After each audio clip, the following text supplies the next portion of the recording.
December 1999. America is launching into the future, and the stock market is charging admission for every last mile of it. 3 months later, the most expensive market in recorded history topped and fell in half. Almost nobody saw it coming. The instruments did. This is market memory, the days markets forgot and what forgetting cost. The year 2000, read gauge by gauge on the same 7-lamp board we run live today. And at the end, this morning's needles against that March.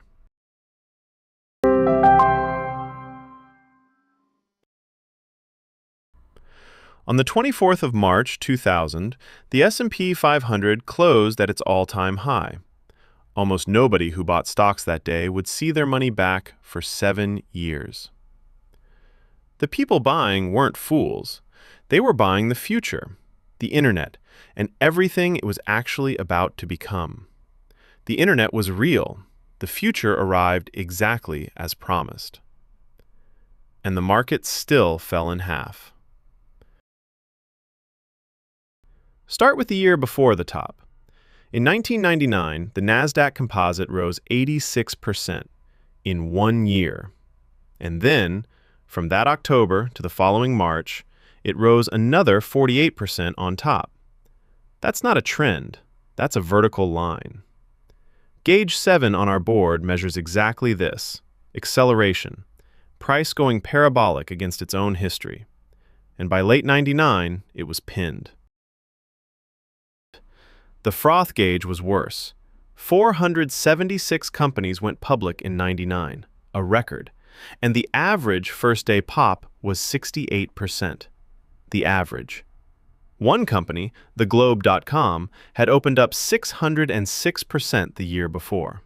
And in January of 2000, the largest merger in history was announced: AOL and Time Warner, a deal now remembered as the top's own tombstone.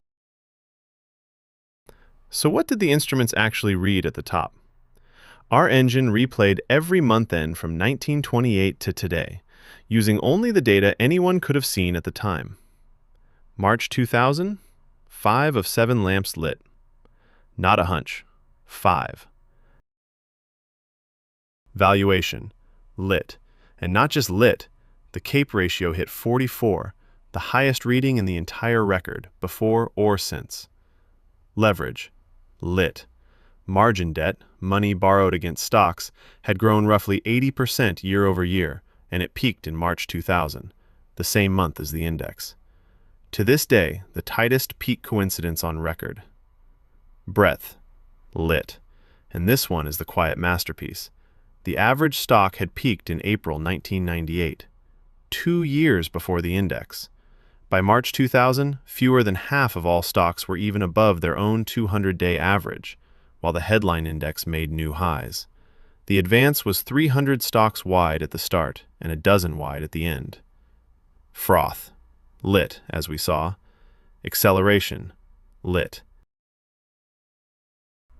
And 2 gauges were not lit, which matters just as much. The yield curve didn't invert until July, months after the top. And positioning. Here's where we owe you some honesty, because this is the part our own research got wrong before our engine corrected it. The history books say speculators were record-long index futures at the peak. The raw regulatory archive says the opposite. Futures speculators were net short. The crowd's euphoria wasn't in the futures pits. It was in the stocks themselves, and in the margin debt. We publish that correction because on this channel, the raw record outranks the story, including our own. Put it together and the honest picture is this. From April 1999, the board read fragile or worse for 21 straight months, peaking at 6 of 7. The alarm wasn't a moment, it was an era. Anyone watching the gauges had nearly 2 years of warning.